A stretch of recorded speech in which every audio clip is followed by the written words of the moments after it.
नमस्कार मंडळी, आज आपण पाकातले मऊ लुसलुशीत गुलाबजाम कसे बनवायचे याची रेसिपी पाहणार आहोत। चला तर मग सुरुवात करूया आपल्या रेसिपीला। यासाठी मी इथे गुलाबजामचे 200 ग्रॅमचे असे 3 पॅकेट्स घेतलेले आहे। म्हणजे टोटल मी 600 ग्रॅम एवढं गुलाबजामचं प्रीमिक्स घेतलेलं आहे। आता हे प्रीमिक्स आपल्याला छान दुधामध्ये किंवा पाण्यामध्ये सॉफ्ट मळून घ्यायचं आहे। पाणी एकदम थोडं थोडं घालायचंय।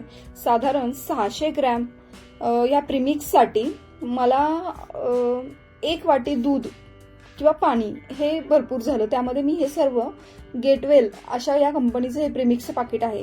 हे अगदी सॉफ्ट असं मळून घेतलं आणि साधारण 20 ते 25 मिनिटांसाठी हे मी भिजण्यासाठी ठेवलं। जसं आपण चपातीचं पीठ भिजण्यासाठी ठेवतो आणि त्यानंतर चपात्या अगदी मऊ लुसलुशीत होतात, तसेच हे गुलाबजामचं प्रीमिक्स भिजवल्यानंतर ते गुलाबजाम अगदी सॉफ्ट होतात आणि फुलतात छान। त्यामुळे कधीही लक्षात ठेवा, ही बोनस टिप आहे आपली, की गुलाबजामचं पीठ मळल्यानंतर तुम्ही आवर्जून ते साधारण अर्धा तासासाठी तरी भिजत ठेवा। त्यानंतर हे असं छान घट्टसर मळलेलं गुलाबजामचं पीठ 25 मिनिटांनंतर भिजल्यानंतर या 600 ग्रॅम पॅकेटमध्ये साधारण माझे 80 ते 90 एवढे गुलाबजाम झाले, की जे नॉर्मल साईजचे होते। तुम्हाला जी सुरुवातीला साईज दिसली ती फुलल्यानंतर पाकात भिजल्यानंतर अशी झालेली होती। आणि बनवताना मी या साईजचे हे बनवून घेतलेले आहे। एका पाकिटामध्ये साधारण 45 गुलाबजाम होतात असं त्यांनी लिहिलेलं होतं, पण मी 3 पॅकेट मधलं 2 पॅकेट आणि अर्ध पॅकेट असं म्हणजे 2.5 पॅकेट वापरलं आणि त्यामध्ये माझे 90 गुलाबजाम झाले होते। त्यानंतर इथे मी साखरेचा पाक बनवायला ठेवला।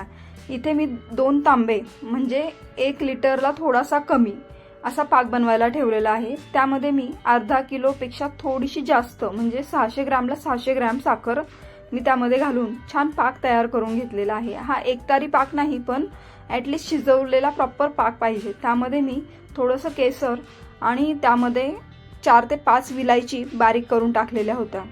त्यानंतर आता आपण जरा मीडियम फ्लेमवरती हे गुलाबजाम टाकायचे आहेत कढईमध्ये आणि एकदम लो फ्लेमवरती गुलाबजाम छान आतपर्यंत शिजतील, मुरतील अशा पद्धतीने ते छान भाजून घ्यायचे आहेत। त्यानंतर त्याला छान गोल्डन ब्राऊन रंग आला की ते आपल्याला काढून घ्यायचेत। आता काही लोकांना जास्त डार्क वाले भाजलेले गुलाबजाम आवडतात, तर काहींना येलोइश कलर आला तरी ते पुरेसा असतो। आता मी हे साधारण मधल्या स्टेजमधले म्हणजे जास्त ब्राऊनही केलेले नाहीयेत आणि जास्त येलो ठेवलेले नाहीयेत, अशा स्टेजचे मी हे गुलाबजाम काढून घेतलेत।